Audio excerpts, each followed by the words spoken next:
Instantly you're thrown into the heart of the Bryan Kohberger trial with explosive revelations that mainstream media hasn't fully uncovered. The defense's strategy is being deconstructed piece by piece as testimonies, forensic science, and digital tracking converge in a way that could rewrite the narrative around the Idaho student murders and redefine how justice is served in true crime cases across America.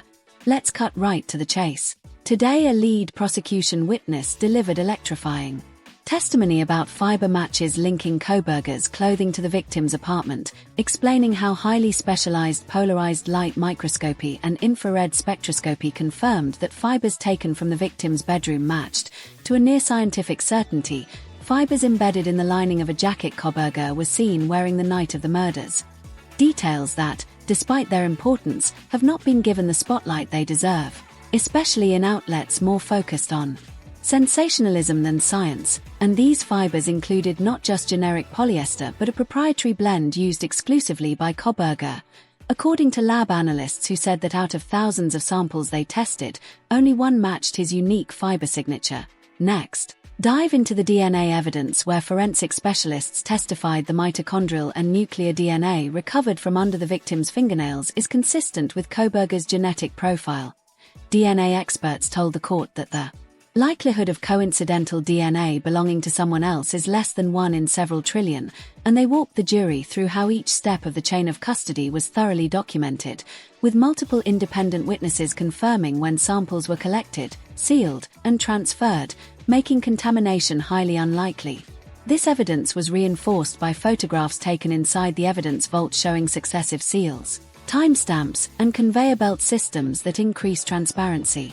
And defense attorneys tried to discredit the evidence by labeling it contamination or secondary transfer, but the prosecution countered by pointing to established forensic standards followed by accredited labs audited by the FBI, making the contamination claim a stretch rather than a probable scenario. Then focus on the cell tower tracking data. Prosecutors presented a meticulously timed map, with geographic information systems visuals showing that Kohberger's phone pinged off 3 different cell towers within a quarter-mile radius of the victim's apartment building 2 minutes before and 1 minute after the estimated time of the murders. The defense had previously dismissed this flurry of pings as anomalies or location noise, but geolocation experts on the stand explained that modern cell tower triangulation, when combined with signal strength readings and timing data, can achieve location accuracies within 100 meters. And in this case, the signal footprints intersect precisely at the crime scene, giving strong circumstantial support to the prosecution's theory.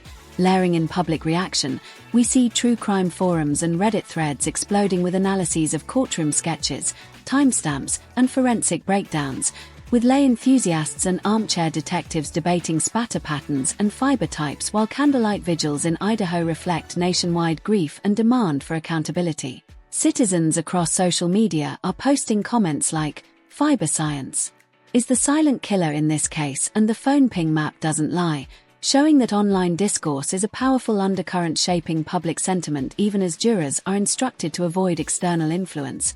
But beyond the science lies expert analysis. Legal analysts, including a former cold case investigator, weighed in during a break saying the trifecta of fiber evidence, DNA, and geolocation data amounts to a forensic triangulation so rare that it edges out strong circumstantial claims.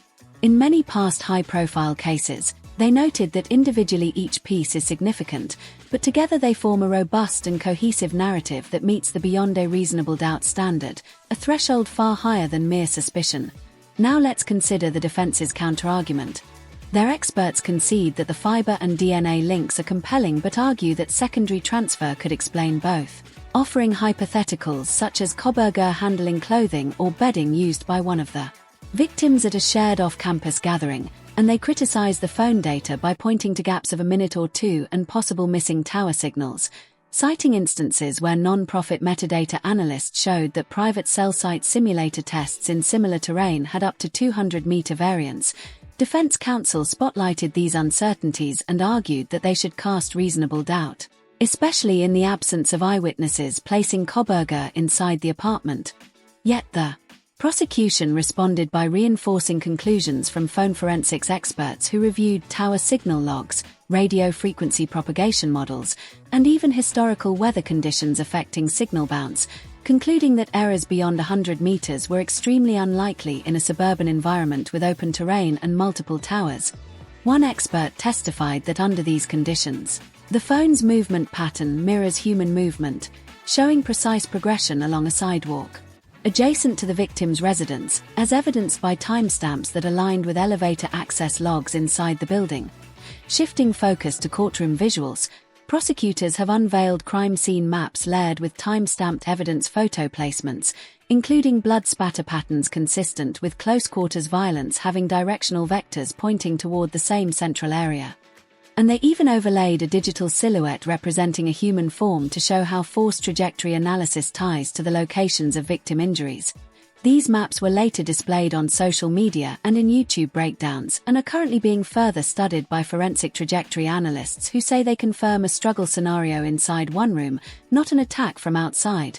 Meanwhile, civil liberties groups and media watch advocates have raised concerns about the potential influence of early forensic leaks on juror impartiality. They argue that mainstream coverage pioneered by national networks may reach jurors who are outside the courtroom, and while jurors receive instructions to avoid outside content, these groups insist that the proliferation of easily accessible forensic breakdowns and social commentary risks prejudicing the jury pool, which could lead to appeals based on claims of pretrial publicity bias. Zooming out to the broader implications, this case is fast becoming a litmus test for how forensic science shapes modern justice by combining digital footprints, chemical analysis, and digital mapping in real time. And as this trial unfolds, legal precedents around admitting cell tower triangulation and fiber analysis are being tested, with the defense promising to file Frye or Daubert challenges if the judge allows broader admissibility. These could alter future procedures in U.S. courtrooms.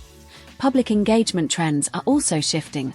Note how early episodes of true crime podcasts on YouTube and Spotify have retained sharp spikes in listenership when episodes include forensic breakdowns or phone ping maps, and viewer comments like "Show me the science, not speculation" emphasize that audiences want depth, not drama.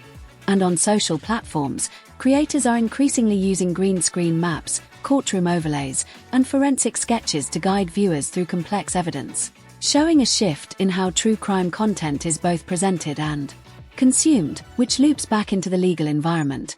Judges may start adjusting pre-trial publicity warnings or impose stricter social media restrictions. Let's also talk expert opinion. A forensic pathologist interviewed outside court characterized the blood spatter analysis as high-resolution narrative science, meaning it speaks directly to how the events likely unfolded, reducing the room for alternative interpretations, while a digital privacy specialist said the extensive use of cell tower data raises privacy questions. Should investigators need search warrants for deeper metadata collection in future cases? Regulators and civil rights organizations might respond to that. Now consider jury dynamics. Courtroom watchers have noted that defense counsel's cross-examination approach remains calm, focusing on technical limitations rather than emotional appeals, which could resonate with jury members who appreciate fact-based rebuttals, while prosecutors are building momentum by pacing their scientific revelations strategically, revealing fiber matches first, followed by DNA under nails, and then phone ping visuals, described as a symphony of evidence designed to create cumulative narrative pressure.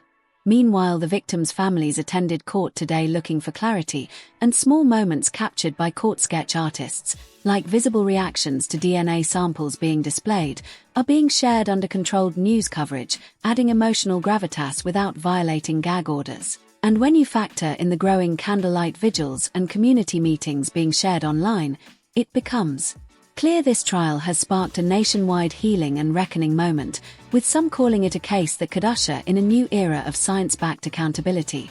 Amid all this, the defense is working on alternative timelines, suggesting Kohberger could have been off campus at the critical time, citing a food delivery record placed 3.2 miles away and a treadmill log in his apartment. But prosecutors cross-examined the delivery timestamp, showing it didn't align with phone metadata, and questioned how a treadmill workout could produce enough physical exertion to match blood spatter velocity, although experts are debating that point.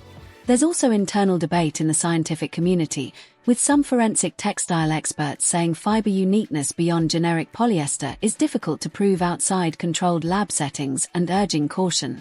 While cell forensic specialists counter that lab-calibrated tower propagation models used in this trial represent best-in-class practice, showing that these technical fields aren't monolithic consensus but rather spurs for further refinement, all of this raises the question: are we witnessing a forensic inflection point where fiber microscopy, DNA profiling, and digital mapping coalesce to produce conclusive court evidence, and will this trial be a poster child for that transformation? As the trial proceeds, keep an eye on upcoming testimonies from ballistic analysts. If gunpowder residue or weapon markings link Kohberger's gloves to the scene, that could be another layer. Defense attorneys are expected to call alternative alibi witnesses next week and challenge prosecution experts on cross-contamination protocols. Meanwhile, public reaction continues to grow. An Idaho town hall streamed online this evening debated stricter student safety measures and forensic science education, while a national petition advocating for greater transparency in forensic methods gained over 250,000 signatures within 24 hours, and legal scholars are preparing amicus briefs on both sides of potential cell tower evidence appeals. As you absorb all this detail, remember that the essence of this case is rooted in how modern forensic science, layered digital data, and legal precedent are interacting live, forming a narrative that's part courtroom drama, part scientific exploration, and part national discourse on justice.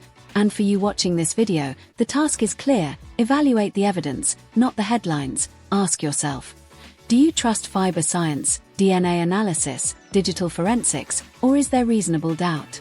Your perspective matters because public opinion shapes future courtroom boundaries. If you find this breakdown insightful, be sure to like to support deeper coverage. Comment below with which element, fibers, DNA, cell tower data, or media bias, resonates most with you. Share this video to spark thoughtful discussion across your community. And subscribe so you don't miss future updates on this trial and other major legal developments unfolding in America, all grounded in data, science, and justice. Not just sensational headlines.